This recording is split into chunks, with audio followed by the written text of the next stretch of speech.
ഇന്നത്തെ ക്ലാസ്സിൽ നമ്മൾ 2 ടോപ്പിക്കാണ് പഠിക്കാൻ പോകുന്നത്. ഒന്ന് ക്യാപിറ്റൽ മാർക്കറ്റ് ലൈനും 2 സെക്യൂരിറ്റി മാർക്കറ്റ് ലൈനും. ഈ ക്യാപിറ്റൽ മാർക്കറ്റ് ലൈനായാലും ശരി സെക്യൂരിറ്റി മാർക്കറ്റ് ലൈനായാലും ശരി രണ്ടും ക്യാപിറ്റൽ അസറ്റ് പ്രൈസിങ് മോഡലിന്റെ ഗ്രാഫിക്കൽ റെപ്രസെൻറ്റേഷൻ ആണ്. അപ്പോൾ നമ്മളത് ഓൾറെഡി പഠിച്ചു എന്താണ് ക്യാപിറ്റൽ അസറ്റ് പ്രൈസിങ് മോഡൽ എന്നുള്ള കാര്യം. അപ്പോൾ നമുക്കറിയാം, നമുക്ക് നോക്കാം. ക്യാപിറ്റൽ മാർക്കറ്റ് ലൈൻ നമുക്ക് ആദ്യം ഡിസ്കസ് ചെയ്യാം. അപ്പോൾ PPT നമുക്ക് നോക്കാം.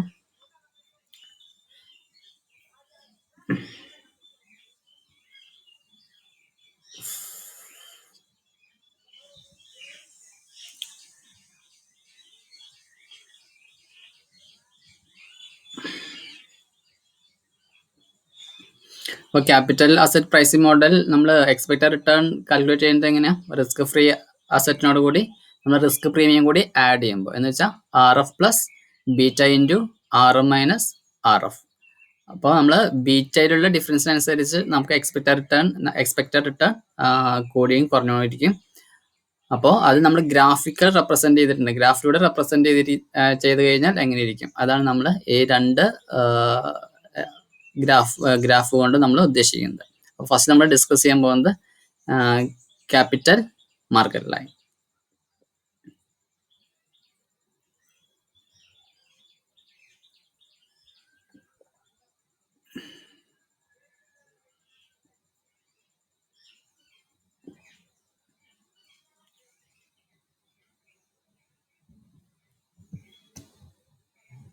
ക്യാപിറ്റൽ മാർക്കറ്റ് ലൈനിൽ ഇവിടെ നമ്മൾ ക്യാപിറ്റൽ മാർക്കറ്റ് ലൈൻ സ്റ്റാർട്ട് ചെയ്യുന്നത് തന്നെ ഇവിടെ നിന്നായിരിക്കും. Y ആക്സിസ് നമ്മൾ സ്റ്റാർട്ട് ചെയ്യുക. Y ആക്സിസിൽ നമ്മൾ എക്സ്പെക്റ്റഡ് റേറ്റ് ഓഫ് റിട്ടേൺ കൊടുക്കും. അതുപോലെ തന്നെ X ആക്സിസിൽ നമ്മൾ സ്റ്റാൻഡേർഡ് ഡീവിയേഷൻ കൊടുക്കും. സ്റ്റാൻഡേർഡ് ഡീവിയേഷൻ കൊണ്ട് ഉദ്ദേശിക്കുന്നത് ടോട്ടൽ റിസ്ക് എന്ന് പറഞ്ഞു കഴിഞ്ഞാൽ അതിൽ ഏതൊക്കെ വരും? Systematic risk plus unsystematic risk.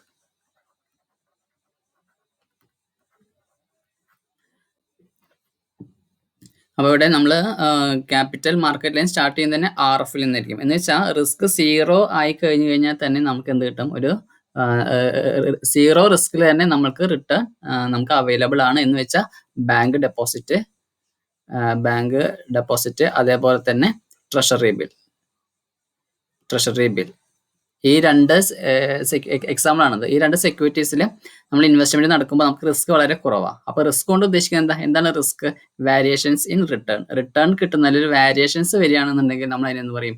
അത് റിസ്കി ആണെന്ന് പറയും. കാരണം നമ്മളിപ്പോൾ ബാങ്കിൽ ഡെപ്പോസിറ്റ് ചെയ്യണമെങ്കിലും ശരി, ട്രഷറി ബില്ലിൽ നമ്മൾ ഇൻവെസ്റ്റ്മെന്റ് നടത്തുകയാണെങ്കിലും ശരി, നമുക്ക് റിട്ടേണിൽ യാതൊരു കൺഫ്യൂഷൻസും അവിടെ ഉണ്ടാവില്ല. നമുക്ക് റെഗുലർ ആയിട്ട് റിട്ടേൺ കിട്ടിക്കൊണ്ടിരിക്കും. അതുകൊണ്ടാണ് അവിടെ റിസ്ക് 0 ആണെങ്കിൽ കൂടി നമുക്ക് അവിടെ എന്തുണ്ട്? റിട്ടേൺ ഉണ്ട്. അപ്പോൾ റിസ്ക് ഫ്രീ റിട്ടേണിൽ നിന്നാണ് എന്ത് ചെയ്യുക? ക്യാപിറ്റൽ മാർക്കറ്റ് ലൈൻ സ്റ്റാർട്ട് ചെയ്യുക. അപ്പോൾ എന്തുകൊണ്ടാണ് 0യിൽ നിന്ന് സ്റ്റാർട്ട് ചെയ്യാത്തത്? കാരണം റിസ്ക് 0 ആണെങ്കിൽ റിട്ടേൺ 0 ആണ് എന്നതിന് മീനിങ് ഇല്ല. റിസ്ക് 0 ആണെങ്കിൽ തന്നെ നമുക്ക് റിട്ടേൺ പ്രൊവൈഡ് ചെയ്യാവുന്ന നമുക്ക് അതിന് ഓപ്പർച്യൂണിറ്റീസ് ഉണ്ട്. അതാണ് നമ്മൾ നേരത്തെ പറഞ്ഞ ബാങ്ക് ഡെപ്പോസിറ്റും ട്രഷറി ബില്ലൊക്കെ. അതുകൊണ്ടാണ് ക്യാപിറ്റൽ മാർക്കറ്റ് ലൈൻ നമ്മൾ സ്റ്റാർട്ട് ചെയ്യുന്നത് ഇവിടെ നിന്നാണ്. നമ്മൾ Y ആക്സിസ് നിന്നാണ് നമ്മൾ സ്റ്റാർട്ട് ചെയ്യുക. ഇപ്പോൾ ഏകദേശം നമുക്കൊരു 7% നമുക്ക് എത്ര പ്രതീക്ഷിക്കാം? റിസ്ക് ഫ്രീ ആയിട്ട് നമുക്ക് റിട്ടേൺ പ്രതീക്ഷിക്കാം. ഓക്കെ, ഇനി അതിനനുസരിച്ച് നമ്മൾ റിട്ടേൺ കൂടുന്നതിനനുസരിച്ച് നമ്മൾ റിസ്ക് കൂടുന്നതിനനുസരിച്ച് എന്തുണ്ടാവും? റിട്ടേൺ നമ്മൾ കൂടിക്കൊണ്ടിരിക്കും. നമ്മുടെ എക്സ്പെക്റ്റഡ് റിട്ടേൺ കൂടും. അപ്പോൾ നമ്മളിപ്പോൾ റിസ്ക് ഫ്രീ ഇൻവെസ്റ്റ്മെന്റ് അതായത് ബാങ്കിൽ നിന്ന് മാറ്റിയിട്ട് നമ്മൾ ഏതെങ്കിലും ഷെയറിലോ ഡിബഞ്ചറിലോ ഇൻവെസ്റ്റ് ചെയ്യണമെന്നുണ്ടെങ്കിൽ അതിന്റെ മീനിങ് എന്ത്? നമ്മൾ കുറച്ചുകൂടി റിസ്ക് എടുക്കാൻ തയ്യാറാണ്. അപ്പോൾ നമ്മൾ റിസ്ക് എടുക്കുമ്പോൾ നമ്മൾ എന്ത് എക്സ്പെക്ട് ചെയ്യും? കുറച്ചുകൂടി റിട്ടേൺ എക്സ്പെക്ട് ചെയ്യും. അതുകൊണ്ട് തന്നെ റിസ്ക് കൂടുന്നതിനനുസരിച്ച് റിസ്ക് 1ൽ നിന്ന് റിസ്ക് ഇപ്പോൾ 2ലേക്ക് മാറിയിട്ടുണ്ടെന്നുണ്ടെങ്കിൽ അതിനനുസരിച്ച് നമ്മൾ എന്തുണ്ടാവും? നമ്മൾ റിട്ടേൺ നമ്മൾ കൂടുതൽ എക്സ്പെക്ട് ചെയ്യും. മനസ്സിലാവുണ്ടോ? അപ്പോൾ 2ൽ നിന്ന് മാറിയിട്ടുണ്ടെങ്കിൽ റിട്ടേൺ ഈ RFൽ നിന്ന് RMൽ നിന്നും കൂടിയ ഒരു എമൗണ്ടിലേക്ക് ഏത് വരും? റിട്ടേൺ വരും. അപ്പോൾ ഇവിടെ നമ്മൾ എപ്പോഴും ബീറ്റ 1 റെപ്രസെന്റ് ചെയ്യുന്നത് എന്താണ്? അത് ബീറ്റ ഓഫ് ദി മാർക്കറ്റ് ആണ്. അപ്പോൾ ബീറ്റ ഓഫ് ദി മാർക്കറ്റ് എപ്പോഴും എന്തായിരിക്കും? 1 ആയിരിക്കും. അപ്പോൾ മാർക്കറ്റിൽ നമ്മുടെ ബീറ്റ 1 ആണെന്നുണ്ടെങ്കിൽ നമ്മൾക്ക് മാർക്കറ്റിൽ റിട്ടേൺ എത്രയാണോ അത് കിട്ടും. ഇവിടെ 7% ആണ്, മാർക്കറ്റിൽ ഇപ്പോൾ 12% ആണെന്നുണ്ടെങ്കിൽ നമുക്ക് എന്ത് കിട്ടും? നമുക്ക് 12% റിട്ടേൺ കിട്ടും. അപ്പോൾ ബീറ്റ നമ്മുടെ ഇൻഡിവിജ്വൽ സെക്യൂരിറ്റിയുടെ ബീറ്റ കൂടുന്നതിനനുസരിച്ച്, റിസ്ക് കൂടുന്നതിനനുസരിച്ച് ആസ് കമ്പയർഡ് ടു മാർക്കറ്റുമായിട്ട് കമ്പയർ ചെയ്യുമ്പോൾ ഇൻഡിവിജ്വൽ സെക്യൂരിറ്റിയുടെ റിസ്ക് കൂടുന്നതിനനുസരിച്ച് നമ്മുടെ എക്സ്പെക്ടഡ് റിട്ടേണും എങ്ങനെയായിരിക്കും? കൂടുതലായിരിക്കും. അതാണ് ഇതിൽ കാണിക്കുന്നത്, ക്യാപിറ്റൽ മാർക്കറ്റ് ലൈനിൽ കാണിക്കുന്നത്. ഓക്കെ, അപ്പോൾ ഇവിടെ ഒരു കുറച്ച് കോൺസെപ്റ്റ് മനസ്സിലാക്കാൻ, എന്താണ് റിസ്ക് കൊണ്ട് ഉദ്ദേശിക്കുന്നത് എന്താണ് ബീറ്റ? റിസ്ക് കൊണ്ട് ഉദ്ദേശിക്കുന്നത്, റിസ്ക് എന്ന് പറഞ്ഞിട്ടുണ്ടെങ്കിൽ വേരിയേഷൻസ് ഇൻ ദി റിട്ടേൺ, റിട്ടേണിൽ വേരിയേഷൻസ് വരികയാണെന്നുണ്ടെങ്കിൽ നമ്മൾ എന്ന് പറയും? റിസ്ക് ആണെന്ന് പറയും. നമുക്ക് ഏതെങ്കിലും ഒരു സെക്യൂരിറ്റി ഇൻവെസ്റ്റ് ചെയ്തിട്ട് നമ്മൾ ആദ്യത്തെ ഒരു വർഷം റിട്ടേൺ കിട്ടി, രണ്ടാമത്തെ വർഷം കിട്ടിയില്ല, പിന്നെ മൂന്നാമത്തെ വർഷം കിട്ടി. അപ്പോൾ അത്തരം സെക്യൂരിറ്റി ആണെന്നുണ്ടെങ്കിൽ ആ സെക്യൂരിറ്റീസ് ഒക്കെ എന്ത് പറയാം? റിസ്കി ആണെന്ന് പറയാം. നെക്സ്റ്റ് എന്താണ് ബീറ്റ കൊണ്ട് ഉദ്ദേശിക്കുന്നത് എന്താ? ഈ റിസ്കിന്റെ മെഷർ ആണ് എന്ത്? ബീറ്റ. ആ ബീറ്റ കൊണ്ട് ഉദ്ദേശിക്കുന്നത് നമ്മൾ മാർക്കറ്റുമായിട്ട് കമ്പയർ ചെയ്യുമ്പോൾ നമ്മളുടെ ഇൻഡിവിജ്വൽ സെക്യൂരിറ്റീസ് എത്രത്തോളം റിസ്കിയാണ്. അപ്പോൾ മാർക്കറ്റിന്റെ റിസ്ക് 1 ആണെന്നുണ്ടെങ്കിൽ, എന്ന് വെച്ചാൽ മാർക്കറ്റിൽ ഒരു സെക്യൂരിറ്റിയിൽ നമ്മൾ ഇൻവെസ്റ്റ്മെന്റ് നടത്തുകയാണെന്നുണ്ടെങ്കിൽ നമ്മളുടെ റിസ്ക് 1 ആണെന്നുണ്ടെങ്കിൽ നമ്മുടെ സെക്യൂരിറ്റിക്ക് എത്രത്തോളം റിസ്ക് ഉണ്ട്? 1.5 ആണോ? എന്നാൽ അതേസമയം 0.5 ആണോ ഉള്ളൂ? അപ്പോൾ അതാണ് നമ്മൾ എന്ത്? ബീറ്റ കൊണ്ട് ഉദ്ദേശിക്കുന്നത്. എന്ന് വെച്ചാൽ മാർക്കറ്റിലെ സെക്യൂരിറ്റീസുമായിട്ട് നമ്മളുടെ ഇൻഡിവിജ്വൽ സെക്യൂരിറ്റീസ് കമ്പയർ ചെയ്യുമ്പോൾ എത്രത്തോളം റിസ്കിയാണ് എന്നാണ് ബീറ്റ കൊണ്ട് ഉദ്ദേശിക്കുന്നത്. ഇതിപ്പോൾ മാർക്കറ്റുമായിട്ട് കമ്പയർ ചെയ്യുമ്പോൾ ബീറ്റ, നമ്മൾ സിംഗിൾ സെക്യൂരിറ്റി ആണ് നമ്മൾ പരിഗണിക്കുന്നതെങ്കിൽ അത് സ്റ്റാൻഡേർഡ് ഡീവിയേഷൻ ആയിട്ട് നമ്മൾ ഡിനോട്ട് ചെയ്യും. അപ്പോൾ സ്റ്റാൻഡേർഡ് ഡീവിയേഷൻ ആയാലും ശരി, അതേപോലെ തന്നെ ബീറ്റ ആയാലും ശരി, രണ്ടും നമ്മൾ റെപ്രസെന്റ് ചെയ്യുന്നത് എന്താണ്? റിസ്ക് ആണ്. ഒരു സിംഗിൾ സെക്യൂരിറ്റിയുടെ അല്ലെങ്കിൽ ഒരു പോർട്ട്ഫോളിയോയുടെ റിസ്ക് ആണ് ഏത് കണക്കാക്കുന്നത്? ഈ സ്റ്റാൻഡേർഡ് ഡീവിയേഷൻ ആയാലും ശരി, ബീറ്റ ആയാലും ശരി. അപ്പോൾ ഇവിടെ നമ്മൾ ക്യാപിറ്റൽ മാർക്കറ്റ് ലൈനിൽ നമ്മൾ പരിഗണിക്കുന്നത് ബീറ്റ അല്ല, നമ്മൾ പരിഗണിക്കുന്നത് എന്താണ്? സ്റ്റാൻഡേർഡ് ഡീവിയേഷൻ ആണ്. എന്ന് വെച്ചാൽ സ്റ്റാൻഡേർഡ് ഡീവിയേഷനിൽ ഏതൊക്കെ പെടും? സിസ്റ്റമാറ്റിക് റിസ്ക്കും അൺസിസ്റ്റമാറ്റിക് റിസ്ക്കും ഇൻക്ലൂഡഡ് ആവും. എന്ന് വെച്ചാൽ ടോട്ടൽ റിസ്ക് ഇൻക്ലൂഡഡ് ആണ്. അപ്പോൾ നമ്മൾ എടുക്കുന്ന റിസ്കിനനുസരിച്ച് എത്രത്തോളം നമ്മുടെ റിട്ടേൺ വേരിയേഷൻസ് ഉണ്ട് എന്നതാണ് ഇതിൽ കാണിക്കുന്നത് ക്യാപിറ്റൽ മാർക്കറ്റ് ലൈനിൽ നമ്മൾ റെപ്രസെന്റ് ചെയ്യുന്നത്. അപ്പോൾ എപ്പോഴും ഈ ക്യാപിറ്റൽ മാർക്കറ്റിൽ സ്റ്റാർട്ട് ചെയ്യുന്നത് വൈ ആക്സിസ് എന്നായിരിക്കും, 0 എന്നായിരിക്കില്ല. കാരണം നമ്മൾക്ക് 0 റിസ്കിലും എന്ത് അവൈലബിൾ ആണ്?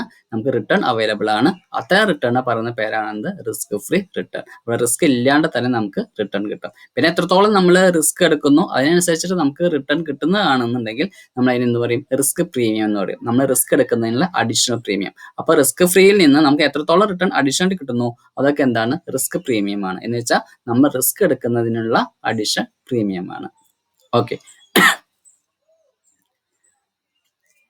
അപ്പൊ അതാണ് നമുക്ക് ക്യാപിറ്റൽ അസറ്റ് പ്രൈസിംഗ് മോഡലിൽ നമ്മുടെ ഫോർമുല പറയുകയാണെന്നുണ്ടെങ്കിൽ expected return is equal to RF plus beta into RM minus RF plus beta into RM minus RF. അപ്പോൾ RF എന്ന് പറഞ്ഞു കഴിഞ്ഞാൽ റിസ്ക് ഫ്രീ റിട്ടേൺ. ഇപ്പോൾ നമ്മളിപ്പോൾ ഈ എക്സാമ്പിൾ 7%, അപ്പോൾ 7% പ്ലസ്. എപ്പോഴും നമ്മൾ ഒരു സെക്യൂരിറ്റിയിൽ ഇൻവെസ്റ്റ് ചെയ്യുകയാണെന്നുണ്ടെങ്കിൽ നമുക്ക് 7% പ്ലസ് കിട്ടണം. എന്ന് വെച്ചാൽ റിസ്ക് ഫ്രീ റിട്ടേണിനേക്കാൾ കൂടുതൽ അഡീഷണൽ ആയിട്ട് എമൗണ്ട് കിട്ടണം. കാരണം നമ്മൾ ഷെയറിൽ ഇൻവെസ്റ്റ് ചെയ്യുകയാണെന്നുണ്ടെങ്കിൽ അതിന് മീനിങ് എന്താണ്? നമ്മൾക്ക് ബാങ്കിൽ കിട്ടുന്നതിനേക്കാൾ കൂടുതൽ റിട്ടേൺ കിട്ടണം.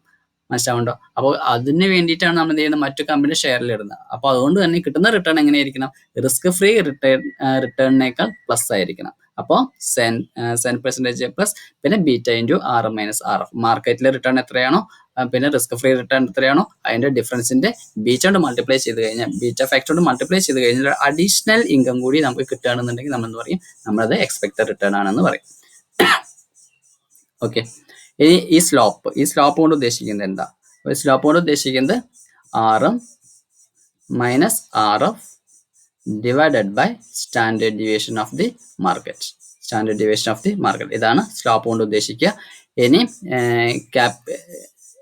CML പ്രകാരം നമ്മളുടെ എക്സ്പെക്ടഡ് റിട്ടേൺ കണ്ടുപിടിക്കാനുള്ള formula expected return is equal to RF plus RM minus RF divided by standard deviation of market into standard deviation of individual security. അപ്പോൾ ഇവിടെ ബീറ്റയ്ക്ക് പകരം നമ്മൾ എന്ത് ചെയ്തു, ഈ standard deviation divided by standard deviation of the market. എന്ന് വെച്ചാൽ എപ്പോഴും ബേസ് എന്തായിരിക്കണം, മാർക്കറ്റ് റിസ്ക് ആയിരിക്കണം ബേസ് എടുക്കേണ്ടത്. അല്ലാന്നുണ്ടെങ്കിൽ നമുക്ക് ഈ ഫോർമുല തന്നെ കുറച്ചുകൂടി സിമ്പിൾ ആയിട്ട് ആർ എഫ് പ്ലസ് ഇവിടെ ബീറ്റയുടെ സ്ഥാനത്ത് നമ്മൾ എന്ത് ചെയ്യും, standard deviation of individual security divided by standard deviation of the market into R M minus R F. ഇങ്ങനെ ചെയ്ത് കഴിഞ്ഞാൽ നമുക്ക് സെയിം ആൻസർ തന്നെ കിട്ടും. അപ്പോൾ നമ്മൾ ഇവിടെ ബേസ് ആയിട്ട് എടുക്കേണ്ടത് എന്താണ്, standard deviation of the market ആണ്. ഇവിടെ നമ്മൾ standard deviation of the individual security, നമ്മളുടെ കമ്പനിയുടെ സെക്യൂരിറ്റി അല്ലെങ്കിൽ നമ്മളുടെ പോർട്ട്ഫോളിയോയുടെ റിസ്ക് അതാണ് ഇവിടെ വരിക.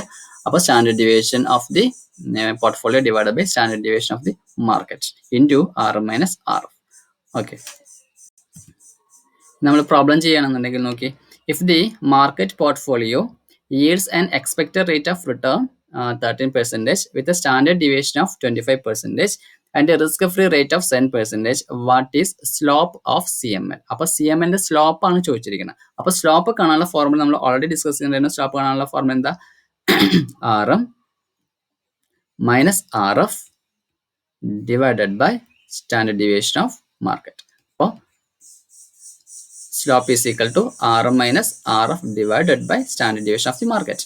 ഇനി പ്രോബ്ലത്തിൽ നോക്കി, ഇവിടെ portfolio yield and expected rate of 13% അല്ലേ. അപ്പോൾ നമുക്ക് മാർക്കറ്റിന്റെ എക്സ്പെക്റ്റഡ് റേറ്റ് ഓഫ് റിട്ടേൺ തന്നിട്ടുണ്ട് എത്ര, 13%. എന്ന് വെച്ചാൽ R M is equal to 13%. Next എന്താ, സ്റ്റാൻഡേർഡ് ഡീവിയേഷൻ ഓഫ് ദി മാർക്കറ്റിന്റെ സ്റ്റാൻഡേർഡ് ഡീവിയേഷൻ എന്ന് വെച്ചാൽ standard deviation of the market is equal to 25%. പിന്നെ റിസ്ക് ഫ്രീ റേറ്റ് എന്ന് വെച്ചാൽ R F is equal to 7%. അപ്പോൾ നമുക്ക് എല്ലാ ഡാറ്റയും ഇവിടെ തന്നിട്ടുണ്ട്. അത് നമ്മൾ ഫോർമുലയിൽ അപ്ലൈ ചെയ്യുകയാണെങ്കിൽ ആർ എം എത്ര കിട്ടി, 13 മൈനസ് ആർ എഫ് എത്ര കിട്ടി, 7 divided by standard deviation of market standard deviation 25. അപ്പോൾ നമ്മൾ ചെയ്യുമ്പോൾ അപ്പോൾ എത്ര കിട്ടും, 6 ഡിവൈഡഡ് ബൈ 25 അല്ലേ, 6 ഡിവൈഡഡ് ബൈ 25. അപ്പോൾ ആൻസർ എത്ര വരും, 6 divided by 25 is equal to 0.24 കിട്ടും ആൻസർ. അപ്പോൾ 0.24. അപ്പോൾ സ്ലോപ്പ് എത്രയാണ്, 0.24. ഓക്കെ,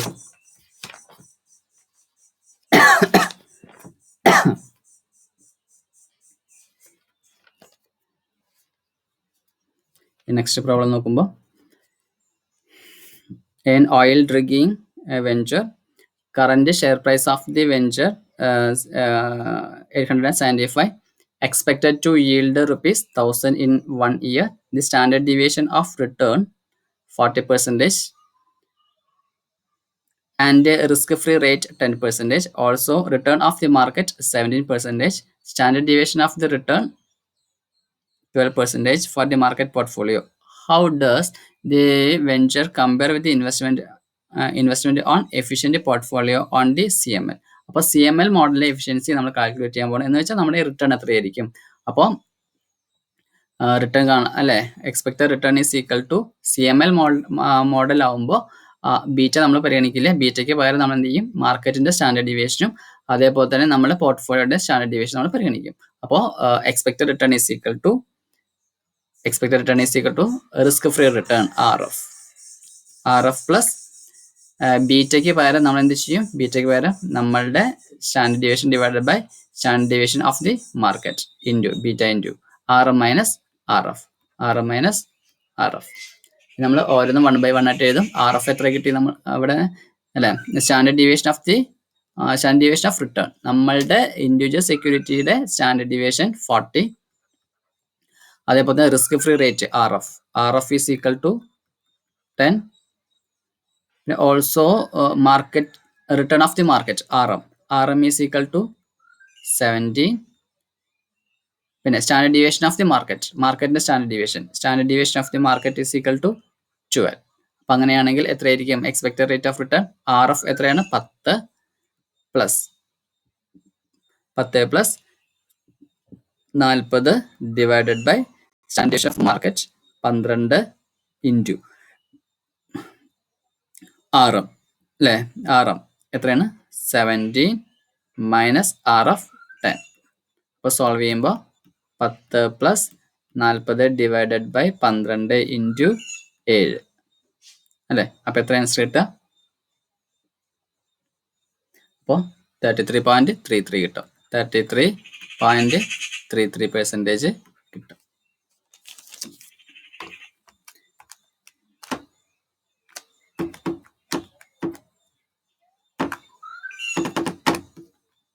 ഓക്കെ, നെക്സ്റ്റ് നോക്കിയേ.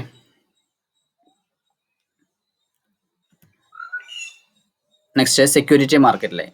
എന്താണ് സെക്യൂരിറ്റി മാർക്കറ്റ് ലൈൻ? അപ്പോൾ നമ്മൾ നേരത്തെ പറഞ്ഞ ക്യാപിറ്റൽ മാർക്കറ്റ് ലൈനിൻ്റെ സെയിം തന്നെയാണ് സെക്യൂരിറ്റി മാർക്കറ്റ് ലൈൻ. കുറച്ച് ഡിഫറൻസ് ഉള്ളത് എന്താണെന്ന് വെച്ചിട്ടുണ്ടെന്നുണ്ടെങ്കിൽ നമ്മളിവിടെ നേരത്തെ നമ്മൾ ക്യാപിറ്റൽ മാർക്കറ്റ് ലൈനിൽ നമ്മൾ പരിഗണിച്ചിരുന്നത് ഇവിടെ സ്റ്റാൻഡേർഡ് ഡീവിയേഷൻ ആണ് പരിഗണിച്ചിട്ടുണ്ടായിരുന്നത്. പക്ഷെ ഇവിടെ നമ്മൾ ഏതാ പരിഗണിക്കുക? ബീറ്റ ആണ് പരിഗണിക്കുക. അപ്പോൾ ബീറ്റ കൊണ്ട് ഉദ്ദേശിക്കുന്നത് സിസ്റ്റമാറ്റിക് റിസ്ക്. അപ്പോൾ ടോട്ടൽ റിസ്ക് എടുക്കില്ല, ഇവിടെ സിസ്റ്റമാറ്റിക് റിസ്ക് മാത്രമേ നമ്മൾ എന്ത് എടുക്കുന്നുള്ളൂ? പരിഗണിക്കുന്നുള്ളൂ.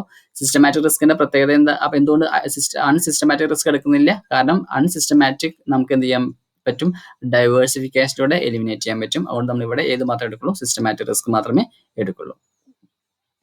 ഓക്കെ, അപ്പോൾ ഇവിടെ നമ്മൾ ഒരു ഇൻവെസ്റ്ററെ സംബന്ധിച്ചിടത്തോളം സ്റ്റാർട്ടിങ്ങിൽ ഇൻവെസ്റ്റ് ചെയ്യുന്ന ആളുകളിൽ എങ്ങനെയായിരിക്കും? സ്റ്റാർട്ടിങ്ങിൽ ഇൻവെസ്റ്റ് ചെയ്യുന്ന ആളുകളിൽ റിസ്ക് എടുക്കാൻ തയ്യാറാവാത്തവരായിരിക്കും. എന്ന് വെച്ചാൽ മാർക്കറ്റിന്റെ അത്ര തന്നെ റിസ്ക് എടുക്കാൻ തയ്യാറാവില്ല. അപ്പോൾ ഈ ഒന്നിൽ നിന്ന് അപ്പുറത്തേക്ക് പോകുന്തോറും എന്തുണ്ടാവും? റിസ്കിന്റെ ലെവൽ കൂടും. അപ്പോൾ വളരെ റിസ്ക് ടേക്കിംഗ് ആയ ആളുകൾ മാത്രമാണ് എന്ത് ചെയ്യുള്ളൂ? ഈ മാർക്കറ്റ് ലൈനിൽ നിന്ന്, അതായത് ഒപ്റ്റിമം പോയിന്റിൽ നിന്ന് അപ്പുറത്തേക്കുള്ള ലെവലിലേക്ക് റിസ്ക് എടുക്കാൻ തയ്യാറാവുള്ളൂ. അപ്പോൾ റിസ്ക് എത്രത്തോളം കൂടുന്നു അതിനനുസരിച്ചിട്ടുള്ള റിട്ടേൺ എന്ത് ചെയ്യും? ഇൻവെസ്റ്റേഴ്സ് എക്സ്പെക്ട് ചെയ്യും. ഓക്കെ, നെക്സ്റ്റ് നോക്കിയേ. There are two securities A and B having beta value of 0.7 and 1.6 respectively. The risk-free rate is 6%. Market return is 15%. Calculate expected return of two securities. അപ്പോൾ രണ്ട് securities ഉണ്ട്, എയും ബിയും. രണ്ട് സെക്യൂരിറ്റിയുടെയും beta തന്നിട്ടുണ്ട്. ഒന്ന് 0.7ഉം 0.6ഉം. അപ്പോൾ അങ്ങനെയാണെന്നുണ്ടെങ്കിൽ ഓരോന്നിൻ്റെയും എക്സ്പെക്റ്റഡ് റേറ്റ് ഓഫ് റിട്ടേൺ എത്രയാണെന്ന് കണ്ടുപിടിക്കേണ്ടത്. നമുക്കറിയാം എക്സ്പെക്റ്റഡ് റേറ്റ് ബീറ്റ തന്നു കഴിഞ്ഞാൽ എക്സ്പെക്റ്റഡ് റേറ്റ് ഓഫ് കണ്ടുപിടിക്കാൻ നമുക്ക് ഏത് ഫോർമുല അപ്ലൈ ചെയ്താൽ മതി? CA/PM മോഡലിലെ ഫോർമുല അപ്ലൈ ചെയ്താൽ മതി. എന്ന് വെച്ചാൽ RF plus beta into RM minus RF. അപ്പോൾ നമ്മൾ എന്ത് ചെയ്യും? ആദ്യം നമ്മൾ എക്സ്പെക്റ്റഡ് റിട്ടേൺ ഓഫ് A കണ്ടുപിടിക്കും. എന്ന് വെച്ചാൽ R⁻A is equal to RF plus beta into RM minus RF. ഇവിടെ റിസ്ക് ഫ്രീ റിട്ടേൺ, അപ്പോൾ നോർമലി റിസ്ക് ഫ്രീ റിട്ടേൺ നമ്മൾ ഫിക്സ് ചെയ്തിരിക്കുന്നത് 6% ആണ്. അപ്പോൾ 6% പ്ലസ് ബീറ്റ. എയെ സംബന്ധിച്ചിടത്തോളം ബീറ്റ എത്രയാണ്? 0.7. അപ്പോൾ 0.7 ഇൻറ്റു RM മൈനസ് RF. അപ്പോൾ മാർക്കറ്റിൽ എത്ര കിട്ടുന്നത്? മാർക്കറ്റിൽ 15% കിട്ടും. അപ്പോൾ 15 minus 6 is equal to 6 plus 0.7 into 15 minus 6 കിട്ടുമ്പോൾ 9 കിട്ടും. അപ്പോൾ ആൻസർ എത്ര വരും? 0.7 ഇൻറ്റു 9 പ്ലസ് 6 വരുമ്പോൾ 12.3 കിട്ടും അല്ലേ? അപ്പോൾ എത്രയാണ്?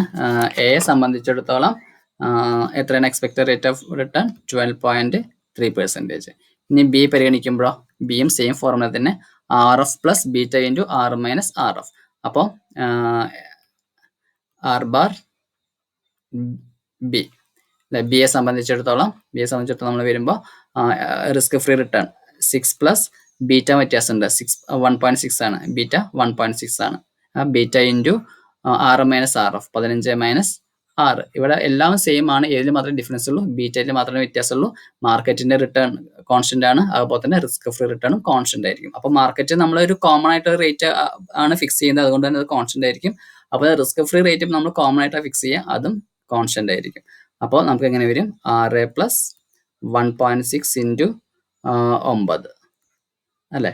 അപ്പോൾ എത്ര വരും? 1.6 ഇൻറ്റു 9, സോറി 1.6 ഇൻറ്റു 9 പ്ലസ് 6. അപ്പോൾ എത്ര വരും? 20.4%. അപ്പോൾ എത്ര വരും? 20.4%. ഇനി കമ്പയർ ചെയ്ത് നോക്കിയേ, ഇവിടെ മാർക്കറ്റിൽ എപ്പോഴും നമ്മൾ മാർക്കറ്റിലെ റിസ്ക് കമ്പയർ ചെയ്യുമ്പോൾ എത്രയായിരിക്കും? 1 ആയിരിക്കും. അപ്പോൾ മാർക്കറ്റിലെ റിസ്ക് 1 ആണ്, എയുടെ റിസ്ക് 1നേക്കാൾ താഴെയാണ്, 0.7 ആണ്. അതുകൊണ്ട് തന്നെ മാർക്കറ്റിൽ കിട്ടുന്ന 15% കുറവായിരിക്കും ആർക്ക് കിട്ടുക?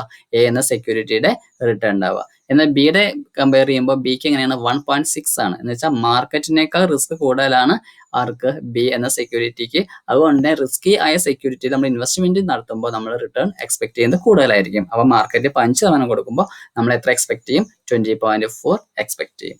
അപ്പോൾ ഈ റിട്ടേണും റിസ്ക്കും തമ്മിലുള്ള ആ റിലേഷൻഷിപ്പ് മനസ്സിലാക്കി വയ്ക്കണം. അപ്പോൾ റിസ്ക് കുറയുന്തോറും റിട്ടേൺ മൈനസ് ആയിട്ട് വരും.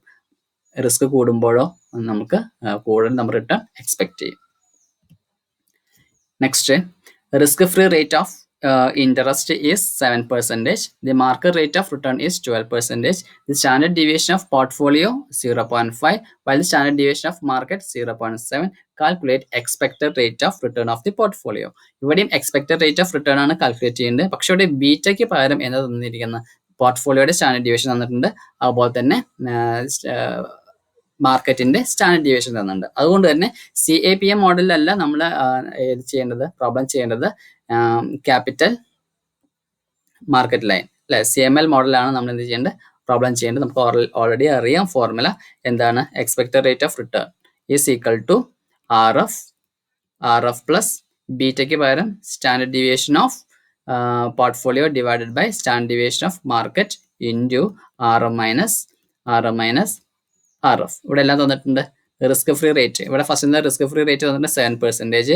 അപ്പോൾ 7% പ്ലസ് ഇനി മാർക്കറ്റ് റേറ്റ് ഓഫ് റിട്ടേൺ അല്ലെ, മാർക്കറ്റ് RM തന്നിട്ടുണ്ട്. അപ്പോൾ നമുക്ക് എഴുതി വെക്കാം. അപ്പോൾ ആദ്യം RF ഈസ് ഈക്വൽ ടു 7%, പിന്നെ മാർക്കറ്റ് റിട്ടേൺ തന്നിട്ടുണ്ട്. അപ്പോൾ RM is equal to 12%. And standard deviation of the പോർട്ട്ഫോളിയോയുടെ സ്റ്റാൻഡേർഡ് ഡീവിയേഷൻ 0.5. അപ്പോൾ അതിന് standard deviation of the market എന്ന് വെച്ചാൽ standard deviation of the market is equal to 0.7 എല്ലാം തന്നിട്ടുണ്ട്. അപ്പോൾ standard deviation of the portfolio നമുക്ക് എത്ര കിട്ടി? 0.5 divided by standard deviation of the market എത്ര കിട്ടി? 0.7 into RM. Return of the market എത്രയാണ്? 12 മൈനസ് RF 7.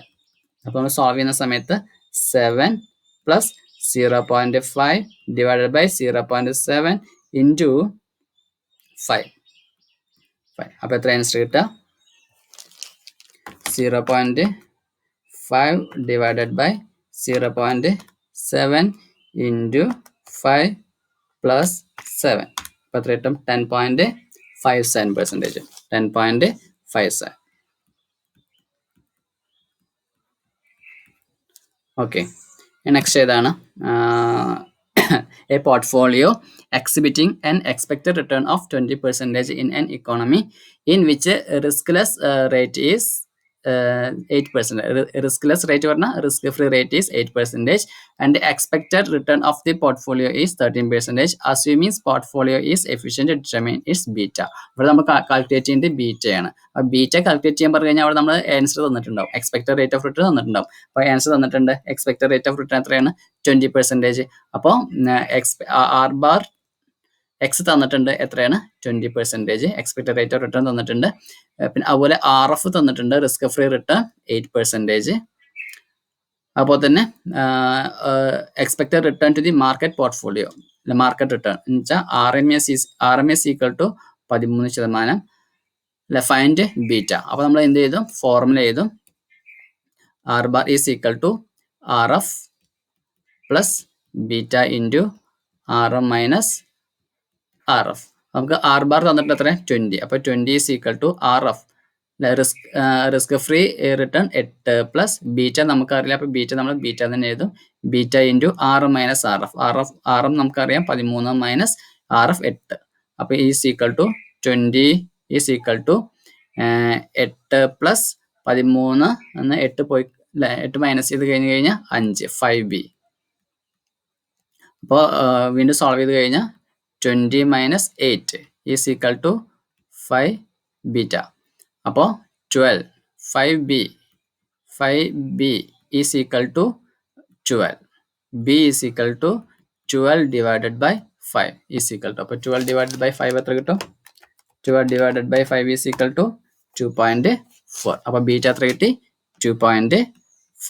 ജസ്റ്റ് ഒരു മാത്സ് മാത്രം. നമ്മൾ ബീറ്റ തന്നിട്ടില്ല, ബീറ്റ നമ്മൾ അവിടെ നിർത്തിയിട്ട് ബാക്കിയെല്ലാം സോൾവ് ചെയ്ത് കൊണ്ടുപോയി നമുക്ക് ഓട്ടോമാറ്റിക്കായിട്ട് എന്ത് കിട്ടും?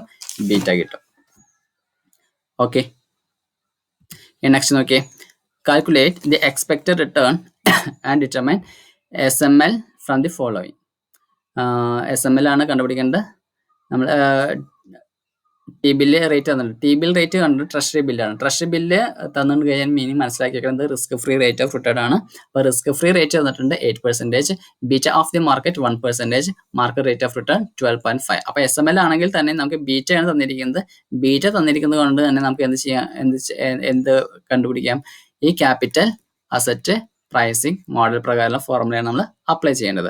അപ്പോൾ ഇവിടെ റിസ്ക് ഫ്രീ തന്നിട്ടുണ്ട്, റിസ്ക് ഫ്രീ റിട്ടേൺ എത്ര തന്നിട്ടുണ്ട്? 8% തന്നിട്ടുണ്ട്. അപ്പോൾ അതിന് beta of the market, beta of the securities related to market തന്നിട്ടുണ്ട് 1. അപ്പോൾ അതിന് മാർക്കറ്റ് റേറ്റ് ഓഫ് റിട്ടേൺ എന്ന് വെച്ചാൽ RM ഈസ് ഈക്വൽ ടു 12.5 തന്നിട്ടുണ്ട്. നമ്മൾ എന്ത് ചെയ്യും? അത് ഫോർമുലയിൽ അപ്ലൈ ചെയ്യും. R bar is equal to RF plus beta into RM minus RF is equal to RF risk free rate തന്നിട്ടുണ്ട് 8% plus beta 1 into R minus RF 12.5 minus RF എത്രയാണ്? 8. അപ്പോൾ is equal to 8 plus 1 into 4.5 is equal to 12.5%. നോക്കി, ഇവിടെ beta എന്തിന് equal ആണ്? മാർക്കറ്റിലെ ബീറ്റയ്ക്ക് equal ആണ്. അപ്പോൾ കമ്പനിയുടെ ബീറ്റയും മാർക്കറ്റിന്റെ ബീറ്റയും സെയിം ആണെന്നുണ്ടെങ്കിൽ മാർക്കറ്റിന്റെ റിട്ടേൺ എത്രയാണോ അത് തന്നെ ആയിരിക്കും ആർക്കും കിട്ടുക? കമ്പനിയിലേക്കും കിട്ടുക. എന്ന് വെച്ചാൽ ഇൻഡിവിജ്വൽ സെക്യൂരിറ്റിയുടെ റിട്ടേണും സെയിം ആയിരിക്കും. ഇപ്പോൾ ബീറ്റ ഈക്വൽ ടു 1 ആണെന്നുണ്ടെങ്കിൽ, കാരണം നമ്മൾ മാർക്കറ്റിന്റെ ബീറ്റ നമ്മൾ എങ്ങനെ എടുക്കുക? 1 ആയിട്ടാണ് പരിഗണിക്കുക. അപ്പോൾ നമ്മുടെ ഇൻഡിവിജ്വൽ സെക്യൂരിറ്റിയുടെ ബീറ്റയും 1 ആണെന്നുണ്ടെങ്കിൽ മാർക്കറ്റിൽ എത്രയാണോ റിട്ടേൺ കിട്ടുക സെയിം റിട്ടേൺ തന്നെ ആയിരിക്കും ഇത് കിട്ടുക നമ്മുടെ സെക്യൂരിറ്റിക്കും കിട്ടുക. അപ്പൊ ബീറ്റ കൂടുന്നതിനനുസരിച്ച് മാർക്കറ്റ് റിട്ടേണിനേക്കാൾ കൂടുതൽ കിട്ടും, ബീറ്റ കുറയുന്നതിനനുസരിച്ച് മാർക്കറ്റ് റിട്ടേണിനേക്കാൾ കുറവായിരിക്കും. ബീറ്റ 1 ആണെന്നുണ്ടെങ്കിൽ എക്സാക്ട് മാർക്കറ്റ് റിട്ടേൺ എത്രയാണോ അത് തന്നെ നമുക്ക് കിട്ടും. Next, analyse the expected return on 2 stocks for 2 particular market return is given below. Market return തന്നിട്ടുണ്ട് 5%, 20%. അഗ്രസീവ് സ്റ്റോക്ക് തന്നിട്ടുണ്ട് 2%, 32%. Defensive stock 3.5%, 14%. What are the betas of the 2 securities? അപ്പോൾ 2 സെക്യൂരിറ്റിയുടെയും beta എത്രയാണെന്ന് ചോദിക്കണം ഫസ്റ്റ് ക്വസ്റ്റ്യൻ. അപ്പോൾ ബീറ്റ എന്ന് കൊണ്ട് ഉദ്ദേശിക്കുന്നത് നമ്മൾ ഓൾറെഡി ഡിസ്കസ് ചെയ്തു. ബീറ്റ എന്ന് പറഞ്ഞു കഴിഞ്ഞാൽ variations in return relating to market. മാർക്കറ്റുമായിട്ട് കമ്പയർ ചെയ്യുമ്പോൾ നമ്മളുടെ റിട്ടേണിൽ എത്രത്തോളം വാരിയേഷൻസ് ഉണ്ട് അതാണ് എന്ത് ചെയ്യാം. അപ്പോൾ 2 തരം സെക്യൂരിറ്റി ഉണ്ട്, ഒന്ന് അഗ്രസീവ് സ്റ്റോക്ക്, ഒന്ന് defensive stock.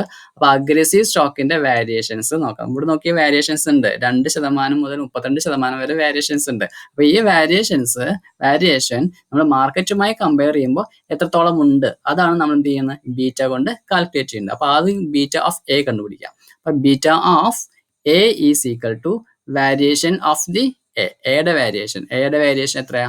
32 minus 2 divided by ഇനി മാർക്കറ്റിന്റെ വാരിയേഷൻ എത്രയാ? 20 മൈനസ് 5. അപ്പൊ എത്ര കിട്ടും? 30 divided by 15 is equal to 2. അപ്പൊ ബീറ്റ ഓഫ് എ എത്ര കിട്ടി? ബീറ്റ ഓഫ് എ 2 കിട്ടി. നമ്മൾ എന്ത് കണ്ടുപിടിക്കും? ബീറ്റ ഓഫ് ഡി, ഡിഫെൻസീവ് സ്റ്റോക്കിന്റെ ബീറ്റ എങ്ങനെ കണ്ടുപിടിക്കുക? അപ്പോൾ അതേപോലെ തന്നെ കണ്ടുപിടിക്കും. 14 മൈനസ് 3.5 ഡിവൈഡഡ് ബൈ 20 മൈനസ് 5. അപ്പോൾ നമുക്ക് എത്ര കിട്ടും അല്ലേ? 14 minus 3.5 is equal to 10.5 divided by 15. 10.5 divided by 15 is equal to 0.7. അപ്പോൾ എന്ത് കിട്ടി? ഫസ്റ്റ് ക്വസ്റ്റ്യൻ്റെ ആൻസർ ആയി. ഇനി നമുക്ക് എന്താ കണ്ടുപിടിക്കേണ്ടത്? Second question answer. What is the expected rate of return on each stock if the market return is equally likely to be 5% or 20%? നമ്മൾ കണ്ടുപിടിക്കേണ്ടത് expected rate of return of each stock. ഓരോ സ്റ്റോക്കിന്റെയും നമ്മൾ എന്ത് കണ്ടുപിടിക്കണം? എക്സ്പെക്റ്റഡ് അല്ലെ expected rate of return കണ്ടുപിടിക്കുക. അപ്പോൾ എക്സ്പെക്റ്റഡ് റേറ്റ് ഓഫ് റിട്ടേൺ എന്ന് പറഞ്ഞിട്ടുണ്ടെന്നുണ്ടെങ്കിൽ ഇവിടെ നമ്മളൊരു ആവറേജ് റിട്ടേൺ ആണ് നമ്മൾ ഈക്വലി ലൈക്വലി ആയതുകൊണ്ട് ഈക്വലി ലൈക്വലി ടു ബി 5% 20% അല്ലേ. അപ്പോൾ മാർക്കറ്റുമായിട്ട് കമ്പയർ ചെയ്യുന്ന സമയത്ത് എങ്ങനെയാണ് അത് 2 32 വരാനുള്ള സാധ്യതയുണ്ട്, അതുപോലെ 3.5 14 വരാനുള്ള സാധ്യതയുണ്ട്. അപ്പോൾ നമുക്ക് എന്ത് ചെയ്താൽ മതി, ഒരു ആവറേജ് കണ്ടുപിടിച്ചാൽ മതിയാവും. ഇനി എക്സ്പെക്റ്റഡ് റിട്ടേൺ ഓഫ് എ എന്ന് വെച്ചാൽ R bar A as per observation അല്ലേ. അപ്പോൾ 2 + 32 ഡിവൈഡഡ് ബൈ 2. അപ്പോൾ 2 അല്ലേ പ്ലസ് 32 ഡിവൈഡ് ബൈ 2 വരുമ്പോൾ 17% വരും. അതേപോലെ തന്നെ ആർ ബാർ ഡി ഡിഫൻസീവ് സ്റ്റോക്കിനെ സംബന്ധിച്ചിടത്തോളം 3.5 + 14 ഡിവൈഡഡ് ബൈ 2. അപ്പോൾ എത്ര കിട്ടും? 8.75 കിട്ടും. അപ്പോൾ നമ്മൾ എന്ത് കിട്ടി? ബി കിട്ടി. ഇനി സി എന്താ ചോദിച്ചിരിക്കുന്നത്? C if the T-bill rate is 8%, the market return is equally likely 5% or 20%. Draw SML for the economy. The economy-യുടെ SML കണ്ടുപിടിക്കണം. സ്ലോപ്പ് എത്രയെന്ന് നമ്മൾ കണ്ടുപിടിക്കണം. മനസ്സിലാവുണ്ടോ? അപ്പോൾ നമ്മൾ SML കണ്ടുപിടിക്കുമ്പോൾ ഇവിടെ നമുക്ക് മാർക്കറ്റിന്റെ ബീറ്റ അറിയില്ല അല്ലേ. ഇക്കോണമിയുടെ കണ്ടുപിടിക്കേണ്ടത് നമ്മൾ SML കണ്ടുപിടിക്കേണ്ടത് എയുടെയോ ഡിയുടെയോ അല്ല, എന്തിന്റെ കണ്ടുപിടിക്കേണ്ടത്? ഇക്കോണമിയുടെ ആണ് കണ്ടുപിടിക്കേണ്ടത്. അപ്പോൾ നമ്മൾ എന്ത് ചെയ്യും? ഇത് എ, ഇത് ബി, ഇനി സി. എങ്ങനെ കണ്ടുപിടിക്കുക? നമ്മൾ ഫോർമുല ചെയ്തും അല്ലെ, RF + ബീറ്റ × RM - RF. ഇവിടെ നമുക്ക് എന്ത് കണ്ടുപിടിക്കണം? RM കണ്ടുപിടിക്കണം അല്ലെ. ഇവിടെ നമുക്ക് RM കണ്ടുപിടിക്കാം. നമ്മൾ നേരത്തെ റിട്ടേൺ ഓഫ് ദി മാർക്കറ്റ്, നമ്മൾ നേരത്തെ അഗ്രസീവ് സ്റ്റോക്കിന്റെയും ഡിഫൻസീവ് സ്റ്റോക്കിന്റെയും റിട്ടേൺ കണ്ടുപിടിച്ച പോലെ തന്നെ RM കണ്ടുപിടിക്കാം. RM എങ്ങനെ കണ്ടുപിടിക്കാം? 5 + 20 ഡിവൈഡഡ് ബൈ 2 അല്ലെ. അപ്പോൾ 25 ഡിവൈഡ് ബൈ 2 എന്ന് വരുമ്പോൾ 12.5%. അപ്പോൾ നമുക്ക് എന്ത് കിട്ടി? RM കിട്ടി. അപ്പോൾ RF നമുക്ക് ഓൾറെഡി ഇവിടെ തന്നിട്ടുണ്ട് 8% ആണെന്ന്. അപ്പോൾ 8 + ബീറ്റ × ബി, പക്ഷെ നമ്മുടെ മാർക്കറ്റിന്റെ ബീറ്റ നമുക്ക് അറിയില്ല. Beta × RM - RF. RM നമ്മൾ ഇപ്പോൾ കണ്ടുപിടിച്ചു. 12.5 - RF 8. അപ്പോൾ എത്ര കിട്ടി? 8 + ബീറ്റ × 8 + ബീറ്റ × അല്ലേ 12 - 5 - 8 4.5 അല്ലേ. 4.5. അപ്പോൾ നമ്മൾ എന്ത് ചെയ്യും? അപ്പോൾ R bar M is equal to 4.5B അല്ലേ. 4.5B + 8. അപ്പോൾ ഒരു ഇക്വേഷൻ വെച്ച് നമുക്ക് അവസാനിപ്പിക്കാനേ സാധിക്കുള്ളൂ, കാരണം ബീറ്റ നമുക്ക് അറിയില്ല. നെക്സ്റ്റ് എന്താ ചോദിക്കുന്നത്? Plot the 2 securities on the SML graph. What are the alphas of each stock? Alpha of each സ്റ്റോക്കും ചോദിച്ചിട്ടുണ്ട്. അപ്പോൾ നമ്മളിത് SML നമ്മൾ വരയ്ക്കും, ഗ്രാഫ് വരയ്ക്കും. അതിന് മുന്നേ നമ്മൾ എന്ത് കണ്ടുപിടിക്കണം? What are the alphas of each stock. Each സ്റ്റോക്കിന്റെ ആൽഫ കണ്ടുപിടിക്കണം. എന്താണ് ആൽഫ?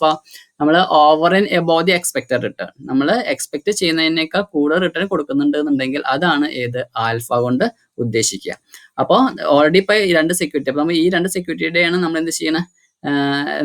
ആൽഫ കണ്ടുപിടിക്കാൻ പോകണം. അഗ്രസീവിന്റെയും അതേപോലെ തന്നെ ഡിഫെൻസീവ് സ്റ്റോക്കിന്റെയും ആൽഫയാണ് നമ്മൾ കണ്ടുപിടിക്കാൻ പോകണം. അപ്പോൾ ആൽഫ കണ്ടുപിടിക്കാൻ അതിന്റെ മീനിങ് എന്താണ്? നമ്മൾ എക്സ്പെക്ട് ചെയ്യുന്നതിനേക്കാൾ കൂടുതൽ നമുക്ക് റിട്ടേൺ കൊടുക്കുന്നുണ്ടെങ്കിൽ അതെന്താണ്? ആൽഫയാണ്. ഇതിപ്പോ നമ്മൾ അനലൈസ് ചെയ്തിട്ട് ഇപ്പോൾ കൊടുത്തുകൊണ്ടിരിക്കുന്ന റിട്ടേൺ ആണ് ഇത്, കൊടുത്തുകൊണ്ടിരിക്കുന്ന റിട്ടേൺ. ഇനി നമ്മൾ എക്സ്പെക്റ്റഡ് റിട്ടേൺ ശരിക്കും നമ്മൾ കണ്ടുപിടിക്കാൻ പോകണേ ഉള്ളൂ. എക്സ്പെക്റ്റഡ് റിട്ടേൺ നമ്മൾ എങ്ങനെ കണ്ടുപിടിക്കും? ഈ CAPM മോഡലിൽ നമ്മൾ എക്സ്പെക്റ്റഡ് റിട്ടേൺ കണ്ടുപിടിക്കും. എന്നിട്ട് ആക്ച്വൽ റിട്ടേൺ എങ്ങനെയെന്ന് നമ്മൾ കമ്പയർ ചെയ്യും. എന്നിട്ട് ആക്ച്വൽ റിട്ടേണിൽ നിന്ന് നമ്മൾ എക്സ്പെക്റ്റഡ് റിട്ടേൺ മൈനസ് ചെയ്യും. അപ്പോൾ നമുക്ക് എന്ത് കിട്ടും? ആൽഫ കിട്ടും. മനസ്സിലാവുണ്ടോ? നമ്മൾ CAPM മോഡൽ പ്രകാരം നമ്മുടെ എക്സ്പെക്റ്റഡ് റിട്ടേണിനേക്കാൾ കൂടുതലാണ് നമ്മൾ ഓൾറെഡി കമ്പനി കൊടുത്തുകൊണ്ടിരിക്കുന്നത് എങ്കിൽ നമുക്ക് ആൽഫയാണ്. മനസ്സിലാവുണ്ടോ? അപ്പോൾ നമുക്ക് നോക്കാം ആൽഫ കണ്ടുപിടിക്കാം. ആൽഫ കണ്ടുപിടിക്കണമെങ്കിൽ ആദ്യം എന്ത് വേണം? CAPM പ്രകാരം CAPM മോഡലിൽ നമ്മൾ റിട്ടേൺ കണ്ടുപിടിക്കണം, എക്സ്പെക്റ്റഡ് റിട്ടേൺ കണ്ടുപിടിക്കണം. ഏതിൻ്റെയൊക്കെയാ? ഡിഫെൻസീവ് സ്റ്റോക്കിന്റെയും അതുപോലെ അഗ്രസീവ് സ്റ്റോക്കിന്റെയും. അതായത് നമുക്ക് എന്ത് ചെയ്യാം? അഗ്രസീവ് സ്റ്റോക്കിന്റെ എക്സ്പെക്റ്റഡ് റിട്ടേൺ എക്സ്പെക്റ്റഡ് റിട്ടേൺ ആദ്യം കണ്ടുപിടിക്കാം. അപ്പോൾ എന്താ formula? RF plus beta into RM minus RF. കാരണം നമുക്ക് ഇപ്പോൾ കണ്ടുപിടിക്കാൻ പറ്റും. കാരണം ഇപ്പോൾ നമ്മൾ ഈ C എന്ന പോയിന്റ് വരെ നമുക്ക് എല്ലാം കിട്ടിയിട്ടുണ്ട്. അപ്പോൾ RF എന്ന point, RF risk free return എത്രയെന്ന് നമ്മൾ C എന്ന പോയിന്റ് പറഞ്ഞിട്ടുണ്ട്. എത്രയാണ്? 8.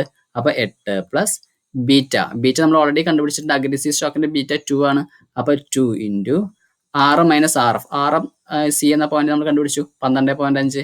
12.5 മൈനസ് RF. C എന്ന പോയിന്റ് തന്നിട്ടുണ്ട്. എത്രയാണ്? 8. അപ്പോൾ എത്ര കിട്ടും? 8 പ്ലസ് 2 ഇൻറ്റു 4.5 അല്ലേ? അപ്പോൾ 9 8 17. അപ്പോൾ എത്ര കിട്ടും? 17% കിട്ടും. അപ്പോൾ CAPM പ്രകാരം നമ്മുടെ എക്സ്പെക്റ്റഡ് റേറ്റ് ഓഫ് റിട്ടേൺ എത്രയാണ്? 17%. ഇതിപ്പോൾ എയുടെ ആണ്, അഗ്രസീവ് സ്റ്റോക്കിന്റെ. അതേപോലെ നമ്മൾ എന്ത് ചെയ്യും? ബിയുടെ കണ്ടുപിടിക്കും. അപ്പോൾ ബിയുടെ കണ്ടുപിടിക്കുമ്പോൾ സെയിം ഫോർമുല തന്നെ, എക്സ്പെക്റ്റഡ് റിട്ടേൺ ഓഫ് D അല്ലേ? D ആണ്. അപ്പോൾ RF plus beta into RM minus RF. അപ്പോൾ ഈസ് ഈക്വൽ ടു RF എത്ര തന്നെയാണ്? 8%. 8 പ്ലസ് ബീറ്റ മാറ്റുണ്ട് അല്ലേ? ബിയുടെ ബീറ്റ എത്രയാണ്? 0.7. അപ്പോൾ 0.7 ഇൻറ്റു RM എത്രയാണ്? 12.5 മൈനസ് RF എത്രയാണ്? 8. അപ്പോൾ എത്ര കിട്ടും? 8 പ്ലസ് 0.7 ഇൻറ്റു 4.5. അപ്പോൾ എത്ര കിട്ടും? 0.7 into 4.5 plus 8 is equal to 11.15. 11.15. അപ്പോൾ നമുക്ക് എന്ത് കിട്ടി? എക്സ്പെക്റ്റഡ് റിട്ടേൺ ഓഫ് അല്ലേ?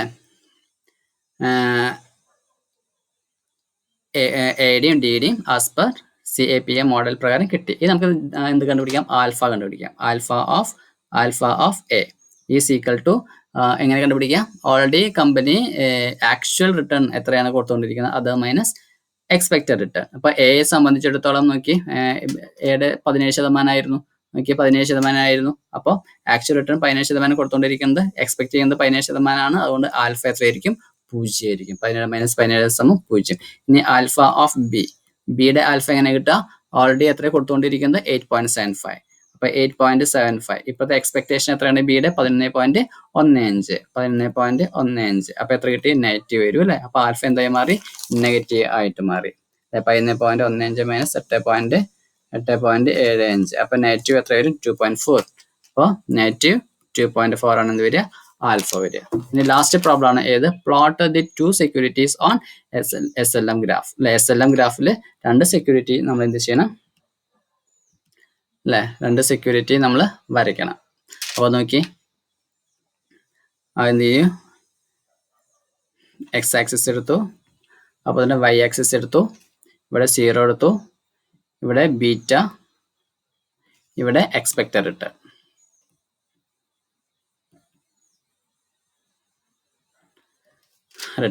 അപ്പോൾ നമ്മളിവിടെ ബീറ്റ 1 ആണെന്ന് വിചാരിക്കുക. ബീറ്റ 1 ആണെന്നുണ്ടെങ്കിൽ അതിന് മുന്നേ നമുക്ക് എന്ത് ചെയ്യാം? ടേബിൾ ഒന്ന് വരച്ചു നോക്കാം. അതായത് എക്സ്പെക്റ്റഡ് റിട്ടേൺ ബീറ്റയും ഉള്ള ഒരു ടേബിൾ വരച്ചു നോക്കാം. Beta expected return. അപ്പോൾ ആദ്യം നമ്മൾ മാർക്കറ്റിൻ്റെ എടുക്കാം. മാർക്കറ്റിൻ്റെ ബീറ്റ 1 ആയിരിക്കുമ്പോൾ മാർക്കറ്റിൻ്റെ റിട്ടേൺ എത്ര നമ്മൾ കണ്ടുപിടിച്ചിട്ടുണ്ടായിരുന്നു? മാർക്കറ്റിൻ്റെ റിട്ടേൺ 12.5. അപ്പോൾ മാർക്കറ്റിൻ്റെ റിട്ടേൺ നമ്മൾ എത്ര വരും? 12.5. ഇനി അഗ്രസീവ് സ്റ്റോക്കിന്റെ ബീറ്റ 2 ആയിരുന്നു. അതിന്റെ എക്സ്പെക്റ്റഡ് റിട്ടേൺ നമ്മൾ കണ്ടുപിടിച്ചപ്പോൾ എത്രയാണ്? 17%. അപ്പോൾ തന്നെ ഡിഫെൻസീവ് സ്റ്റോക്കിന്റെ ബീറ്റ 0.7 ആയിരുന്നു. നമുക്കത് എക്സ്പെക്റ്റഡ് റിട്ടേൺ 11.15 ആണ് കിട്ടിയത് എക്സ്പെക്റ്റഡ് റിട്ടേൺ. ഇനി ഇതാണ് നമ്മൾ എന്ത് ചെയ്യുന്നത്? നമ്മൾ ഗ്രാഫിൽ പ്ലോട്ട് ചെയ്യാൻ പോകുന്നത്. അപ്പോൾ ഇവിടെ നമ്മൾ മാർക്കറ്റിൽ 1 ആയിരുന്നു. ഒന്നാണ് ബീറ്റ 1 ആയി കഴിഞ്ഞപ്പോൾ നമുക്ക് എത്ര കിട്ടി? ബീറ്റ 1 ആയി കഴിഞ്ഞപ്പോൾ എക്സ്പെക്റ്റഡ് റേറ്റ് ഓഫ് റിട്ടേൺ 12.5 കിട്ടി. 12.5 കിട്ടി എക്സ്പെക്റ്റഡ് റേറ്റ് ഓഫ് റിട്ടേൺ. എന്നാൽ അതേസമയം 1 നിന്ന് 2 ബീറ്റ മാറിക്കഴിഞ്ഞപ്പോൾ 2 ബീറ്റ അതിനോടൊപ്പം തന്നെ വേറെ സംഗതി കൂടിയുണ്ട്. ഇത് രണ്ടും കൂടി നമ്മൾ വരച്ചിട്ടുണ്ടെന്നുണ്ടെങ്കിൽ അല്ലെ, ഒരു റിസ്ക് ഫ്രീ റേറ്റ് കൂടി ഉണ്ട് അല്ലെ. റിസ്ക് ഫ്രീ റേറ്റ് ഉണ്ട്, എത്രയാണ്? 8%. 8% ആണ് റിസ്ക് ഫ്രീ റേറ്റ്. അപ്പോൾ റിസ്ക് ഫ്രീ റേറ്റ് നമ്മൾ ഏകദേശം നമ്മൾ എവിടെയൊക്കെയാണ്? ഇവിടെ ഏകദേശം വെക്കുകയാണ് 8% റിസ്ക് ഫ്രീ റേറ്റ്. അപ്പോൾ റിസ്ക് ഫ്രീ റേറ്റിൽ നിന്ന് വേണം എന്ത് ചെയ്യാൻ? സ്റ്റാർട്ട് ചെയ്യാൻ. ഏത്? Security market line. ഇനി നോക്കി, നമ്മൾ 2 ആണെന്നുണ്ടെങ്കിൽ നമ്മൾ റിസ്ക് എടുക്കുന്നത് അഗ്രസീവ് സ്റ്റോക്കിന്റെ റിസ്ക് 2 ആണെന്നുണ്ടെങ്കിൽ, 2 തന്നെ ആണ് അല്ലെ, 2 ആണെന്നുണ്ടെങ്കിൽ അതിന്റെ റിട്ടേൺ എത്രയായിരിക്കും?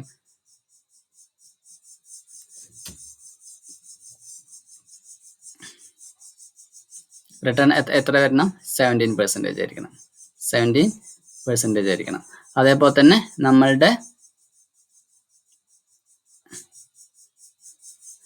ഡിഫെൻസീവ് സ്റ്റോക്കിന്റെ അല്ലെ, ഡിഫെൻസീവ് സ്റ്റോക്കിന്റെ റിസ്ക് 7 ആണെന്നുണ്ടെങ്കിൽ അതിന്റെ റിട്ടേൺ എത്രയായിരിക്കും? 11.15 എന്ന് വെച്ചാൽ 12 താഴെ ആയിരിക്കണം. ഇങ്ങനെയാണ് നമ്മൾ എന്ത് വരയ്ക്കുക? സെക്യൂരിറ്റി മാർക്കറ്റ് ലൈൻ വരയ്ക്കുക. ഓക്കെ, ഇല്ലെന്നുണ്ടെങ്കിൽ നിങ്ങൾ കറക്റ്റ് സ്കെയിലിൽ മെഷർ ചെയ്ത് വരച്ചു കഴിഞ്ഞാൽ നമുക്ക് ഇതേ ആൻസർ തന്നെ കിട്ടും. Okay,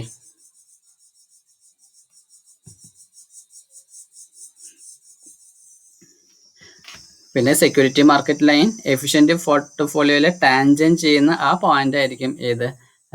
market portfolio. ഇത് നമ്മൾ എന്ത് പറയും? മാർക്കറ്റ്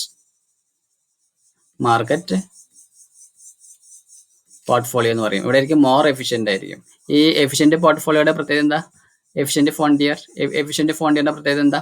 ഈ ലൈനിൽ വരുന്ന എല്ലാ പോയിന്റിലും എന്തായിരിക്കും? Maximum return. ഗിവൺ റിസ്കില് മാക്സിമം റിട്ടേൺ കിട്ടും. ഗിവൺ റിസ്കിൽ മാക്സിമം റിട്ടേൺ കൊണ്ട് ഉദ്ദേശിക്കുന്നത് എന്താ? എക്സാമ്പിൾ പറയുകയാണെങ്കിൽ A-B എന്ന 2 സെക്യൂരിറ്റി, എയുടെ റിസ്ക് 2, ബിയുടെ റിസ്ക് 1. അതുപോലെ തന്നെ റിട്ടേൺ, എയുടെ റിട്ടേൺ 10, ബിയുടെ റിട്ടേൺ 10. അപ്പൊ ഞാൻ നോക്കുമ്പോൾ ഏതാണ്? എ എന്ന സെക്യൂരിറ്റി ആണോ ബി എന്ന സെക്യൂരിറ്റി ആണോ മോർ എഫിഷ്യന്റ്? ബി. കാരണം എന്താ? സെയിം റിട്ടേൺ ആണ്, പക്ഷെ റിസ്ക്. അപ്പൊ ലീസ്റ്റ് റിസ്കില് അല്ല ഹയർ റിട്ടേൺ കിട്ടി. അതുകൊണ്ട് ബി ആണ് എന്ത്? Efficient return, efficient security. അപ്പോൾ അതുകൊണ്ട് ഈ പോയിന്റിൽ, ഈ എഫിഷ്യന്റ് ഫോണ്ടിയറിൽ ഉള്ള എല്ലാ സെക്യൂരിറ്റീസും എങ്ങനെയായിരിക്കും? മോർ എഫിഷ്യന്റ് ആയിരിക്കും. കാരണം ഗിവൺ ലെവൽ ഓഫ് റിസ്കിൽ മാക്സിമം റിട്ടേൺ പ്രൊവൈഡ് ചെയ്യാവുന്ന സെക്യൂരിറ്റി ആയിരിക്കും എഫിഷ്യന്റ് ഫോണ്ടിയറിൽ ഉണ്ടാവുക. അതുകൊണ്ട് തന്നെ ഈ എഫിഷ്യന്റ് ഫോണ്ടിയർ എവിടെയാണോ ക്യാപിറ്റൽ മാർക്കറ്റ് ലൈനിൽ ടച്ച് ചെയ്യുന്നത്, ടാൻജന്റ് ആവുന്നത്, സ്പർശിക്കുന്നത്, അത് എന്തായിരിക്കും?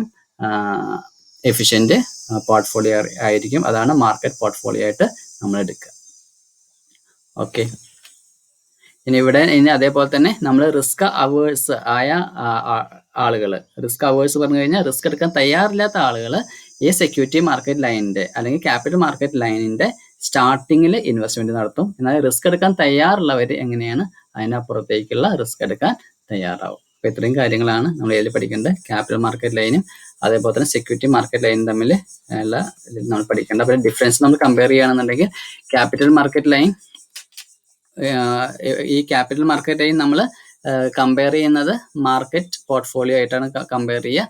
അതേസമയം സെക്യൂരിറ്റി മാർക്കറ്റ് ലൈൻ നമ്മൾ ഇൻഡിവിജ്വൽ സെക്യൂരിറ്റി ആയിട്ട് നമ്മൾ കമ്പയർ ചെയ്യുന്നു. അതുപോലെ തന്നെ CML നമ്മൾ റിസ്ക് ആയിട്ട് പരിഗണിക്കുന്നത് സ്റ്റാൻഡേർഡ് ഡീവിയേഷൻ ആണ്. എന്നാൽ അതേസമയം SLM security market line risk ആയിട്ട് പരിഗണിക്കുന്നത് ബീറ്റയാണ്. പിന്നെ അടുത്ത ഡിഫറൻസ് പറഞ്ഞാൽ ക്യാപിറ്റൽ മാർക്കറ്റ് ലൈനിലെ എഫിഷ്യന്റ് പോർട്ട്ഫോളിയോസ് നമ്മൾ പരിഗണിക്കുന്നു. എഫിഷ്യന്റ് പോർട്ട്ഫോളിയോ മാത്രമാണ് നമ്മൾ പരിഗണിക്കുള്ളൂ.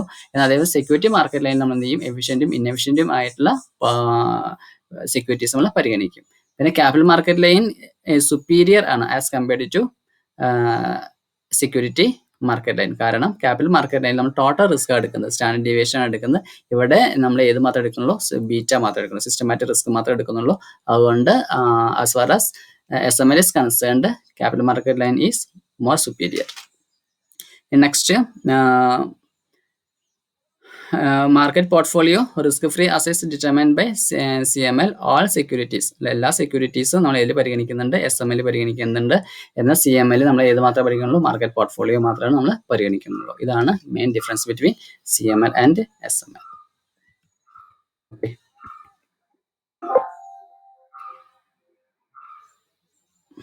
ബാക്കി നമുക്ക് അടുത്ത ക്ലാസ്സിൽ ഡിസ്കസ് ചെയ്യാം.